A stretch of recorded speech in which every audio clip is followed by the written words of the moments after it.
Hello friends, in this video we'll talk about what's really happening with migrant crime in Poland. Behind the loud headlines about a crime explosion, there's often manipulation of the numbers. And in this new piece, we explain why the increase in the number of offenders among Ukrainians is a statistical illusion, not a real surge in crime. How the shifts in migration flows brought completely new groups to Poland and caused an abnormal increase in certain categories, and why capital turns a blind eye to security issues. We will have a big, comprehensive analysis. Watch the video until the end to understand the full context of what is happening in sunny Poland. Like the video and subscribe to the channel. Thank you very much for your support. Friends, I remind you that the best money transfer service is TransferGo. The link is in the description. Go ahead, register, send money to your family and loved ones, and support them during these difficult times. My promo code is also in the description.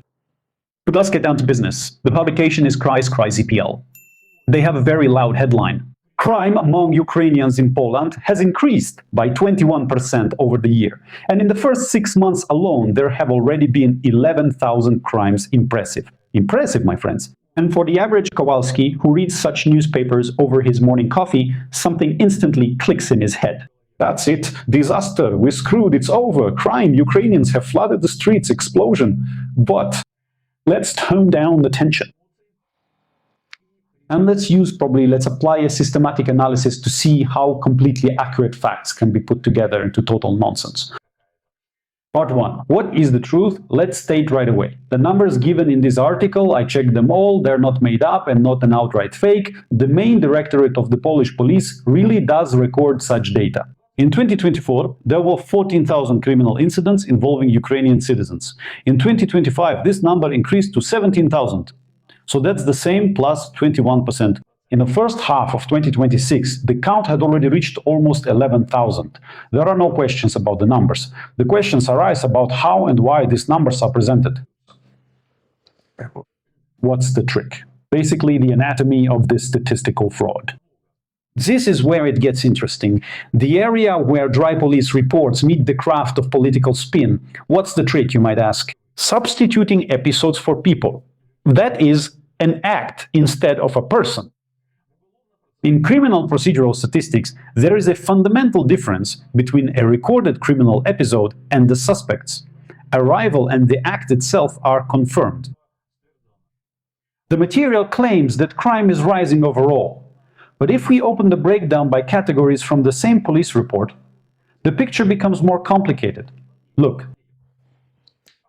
And fraud. That was the category showing abnormally explosive growth. In the first half of 2026, there were 2,388 crimes. Here are the cases. While for the entire year of 2025, there were 1,715. Why, you may ask, does a single cybercriminal or a participant in a phishing scheme commit dozens of identical offenses in just a couple of weeks? From a statistical point of view, that's one person, but 10, 20, 30, or even 50 recorded crimes if he tricked some elderly women. Next, driving under the influence of alcohol, under the influence of substances. For a long time, this was in first place, but now the trend is declining. There were 3,357 cases in 2023, then 3,060 in 2024, 2,700 in 2025, and now 1,100 in 2026. Yes, well, that's for the half year. So on the roads, there is a systematic decrease being recorded, not an increase. As for drug-related crimes, there are some fluctuations here that I don't quite understand, but still, 1,400, then 1,300, then a sharp jump to 1,800. Well, right now, it also looks like in 2026, it will be around 1,800 as well. So there are a bit more drug users and dealers now. Thefts. In the first half of the year, 746 cases were recorded. The peak was actually in 2023 with 1,700 cases, after which there was a decline. Look, if we look at the statistics for individuals, for unique violations, we'll see a paradox. The number of individual Ukrainian citizens suspected during the same period decreased by 10%. That is, there were 5,600 violators, and now there are 5,000 violators, give or take a little. So the enforcement system worked, repeat offenders and persistent violators were deported. In absolute terms, there are fewer criminals with Ukrainian passports now. But due to serial offenses, cyber fraud and phishing, the new number of incidents has gone up. That's how the news is presented, as if the number of criminals has increased by 21%. So they're not saying that. Again, a single phishing scammer could have tricked 50 elderly women. You see what the deception is here, right? Then they ignore the demographic baseline. Absolute numbers versus proportions. Any crime analysis that doesn't take into account the total population size as well, it's professional incompetence or a deliberate deception. 1.5 to 2 million Ukrainian citizens live permanently or for a long time in Poland. If you recalculate 17,000 offenses for 1.5 million people, you'll get about 10 or 11 crimes per 1,000 people per year. For comparison, the average crime rate among the Polish population as a whole is 18 to 20,000. 18 to 20 cases per 1,000 people. So that's about 800,000 crimes compared to 11,000 crimes committed by Ukrainians. But there are 37 million Poles, right? The share of absolutely all foreign citizens in all registered crimes in Poland is around 3 to 3.5%. So Ukrainians actually commit few crimes when you calculate it correctly. In terms of the overall public safety profile, we can't talk about a criminal takeover. Ukrainians are not the kings of the criminal world in Poland. There has been a large-scale demographic shift. A huge number of people have arrived. Proportionally, yes, the overall number of minor everyday offenses has also increased. Well, actually, from all these numbers, friends, for those who listened carefully, it's clear that the lion's share of the total volume is not made up of gangs, robberies, violence, assaults, rapes, and so on, but rather financial manipulations, online scams, fraud, which of course we also do not approve of, drunk driving, possession of substances, petty theft in supermarkets. Unfortunately, this is basic everyday crime, typical for any large social group with a high proportion of young people and socially unstable segments. So what we have here is a classic method of truthful deception, cherry picking, if I'm not mistaken, that's what it's called in English, that is selectively gathering convenient facts. Here, a real fact is taken. Yes, a statistical figure from the police and actual articles from the criminal code. The context is excluded, meaning the overall size of the group is left out. The share in the overall pool of crimes and the fact that the number of actual individuals, that is, offenders, is decreasing. But of course, emotion is exploited. They write in big letters about growth, a 5-digit number, and say, look, you'll see what a threat this is. These are all Ukrainians. Numbers never lie by themselves. It's the interpreters who lie, pulling them out of the overall social, economic, and demographic context, turning police reports into a tool of information warfare. That's how it is, my friends. So it was hard and took a while to explain, but what can you do? That's the reality. Next, the publication Rzeczpospolita has received some extremely interesting, I would even say dramatic, data from Polish police headquarters. Here's the point, the main shift. This is the second article that caught my attention. The statistics for the first half of the year show a rather curious change. Traditional groups of migrants from the east, meaning citizens of Ukraine and Georgia, are gradually reducing their crime rates. And not because Ukrainians are angels. Look, I never said that. Well, yes, okay, we'll get to that point in a moment. The number of suspects among Ukrainians has dropped by 10%. That's exactly how it should be counted.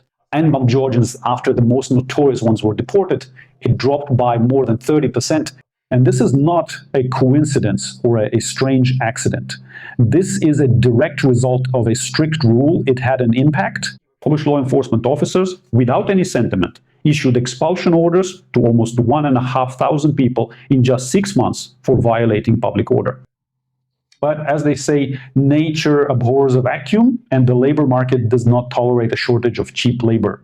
And a new, much more exotic trend has come to replace it, which we have already talked about. But now we will talk about this in the context of crime reports, the Colombian phenomenon. That's right, workers from distant Latin America have started coming to Poland en masse. If in 2022 about 4,100 Colombians officially received work permits, by 2025 this number has skyrocketed almost tenfold, 37,000. Well, mathematically speaking, it's correct to say a ninefold increase in 4 years. But the most interesting thing is the crime dynamics in the context of this video.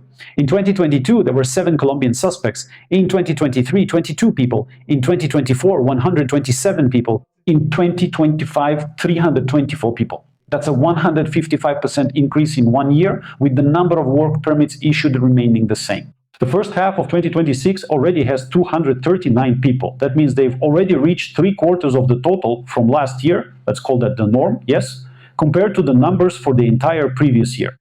The number of offenders didn't increase 9 times, like the overall group size, but 46 times, just so you know. Experts are sounding the alarm when this, let's say, tiny fraction of a percent of migrants generates such a spike. This is a clear sign that unscreened, crime-prone elements have started entering the country. That's it. Look, if we talk about, well, statistics, if we look at other categories of migrants, the statistics are mostly about ordinary, everyday offenses, like drunk driving. Yes, although, by the way, among Colombians, this has also increased. It was 51, now it's 91 cases. Petty theft, drugs. So here we see a rapid escalation. Assault, violence, and such serious charges. Regular stabbings. In Colombian criminal culture, an everyday dispute instantly escalates to the use of knives. Such incidents are already being recorded all over Poland.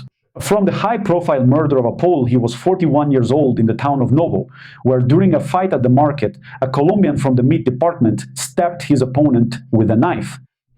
To deadly showdowns inside their own hostels. I think they also told the story when a 19-year-old kid almost died there at the hands of a 20-year-old compatriot, something like they either didn't close the window or the music was playing too loud. Well, that's not important anymore. Next, in Łódź, a 22-year-old Colombian with an object resembling a pistol entered a currency exchange office and took 200,000 zlotys from there. In Podlesi, they busted an underground drug lab that had already been set up by people from South America. And fights too. In just 1 year, the number of Colombians accused of fighting an assault increased by 173%. There you go. And look, friends, at what's happening. How is all this organized in administrative terms? These are enclaves in isolation. Big businesses bring in hundreds of migrants to meet processing plants, construction sites, logistics hubs. For example, in small towns like Bitovo, imagine 800 people arrive. There they live in certain hostels, they don't bring their families, they don't really know the language, and they don't integrate culturally. What are they supposed to do after a hard shift? No one controls this. What are they going to read books out loud there? Next, the illegal sector. Border guard raids show that almost every other Colombian they check is working illegally, and 1 in 4 has expired documents. Plus, staffing agencies work on volume, selling labor, and Polish security services and consulates in Bogota don't even have the basic tools to check the background or criminal record of those entering. So, what's the result? Professors from the Institute of Security, Tomasz Sofiański and Jaroslav Szymczak, say it openly. If the state apparatus doesn't start acting proactively, doesn't assign liaison officers in South America, doesn't make agencies strictly filter candidates, and doesn't start immediate deportations for even the slightest signs of aggression, a trickle of petty crime will quickly turn into a full-blown storm for which society will pay with its own lawlessness. That's how it is, my friends.